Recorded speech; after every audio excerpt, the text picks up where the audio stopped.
G'day everybody, Professor Mike Gradisar here.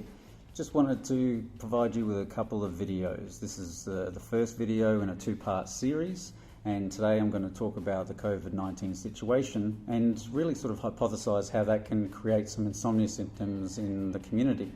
So I want to go through today of the various types of insomnia symptoms that people can experience and sort of touch upon why that could be happening. And then in the second video, I'm going to talk about the solutions, a whole bunch of practical tips that you can use and see if this actually works for you. So here at Wink, we're what's called scientist practitioners. We're both a scientist and we're also practitioners. That is that we can actually help people with their sleep problems. We do this on a one-on-one basis and provide tailored information. And what we're going through in this current period with this COVID-19 situation, and particularly self-isolation, if you look at it from a scientific point of view, it's like a massive experiment. And when we do experiments, the idea is that we change what we call one variable. So in this case, we're getting a whole bunch of people that are changing their lifestyle. And in particular, if we just sort of focus on self-isolation. So with self-isolation, we've got people that are indoors far more than usual, and they're not moving around so much, and they're not going outdoors so much. And because of some of those changes, we speculate that that can actually lead to a variety of insomnia symptoms. So in terms of insomnia symptoms, let's have a look at some of those. So one of them is difficulty falling asleep at the start of the night. Another one can be that you're taking a long time to fall asleep such that you're falling asleep a lot later. Another one that can happen is that you're waking up a fair bit during the night, and sometimes some of those awakenings can be for a long period of time. So I want to speak to each one of these categories and sort of talk about generally what could be happening. Now, a good way of thinking about this is to look at a model of insomnia that's been around for quite some time. And this is by a guy called Spielman.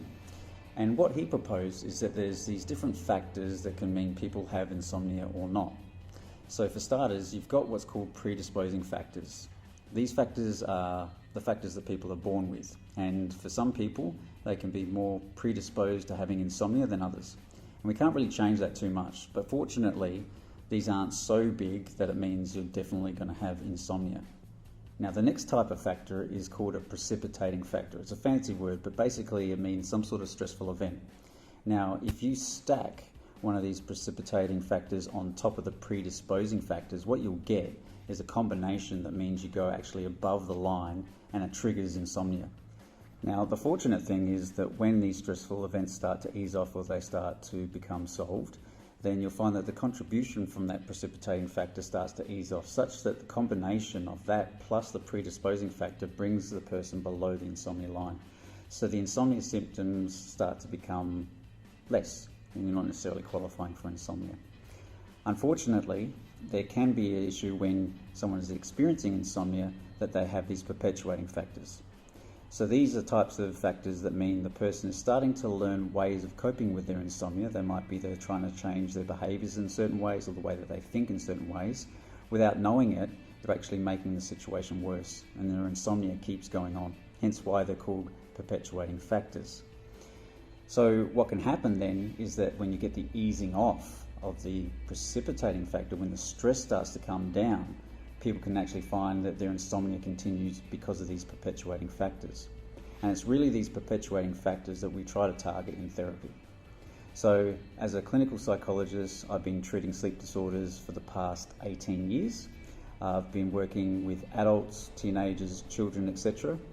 And I guess the fortunate thing when you see hundreds of cases is that you start to basically find parallels. And the situation that we're having now with COVID-19, I can see how it's quite similar to a number of different situations. You know, say for instance the teenagers that can't necessarily get out of their bedroom, let alone the house, and the sort of sleep problems that they have. Or the people that go from a standard working life and then they enter retirement, and over time they start to develop sleep problems. So in the second part of the video, I'm going to talk about some of these situations and how we've seen solutions for these types of sleep problems and how you can learn them and apply them to your own life. So see if you can actually follow the links and have a look at that second video.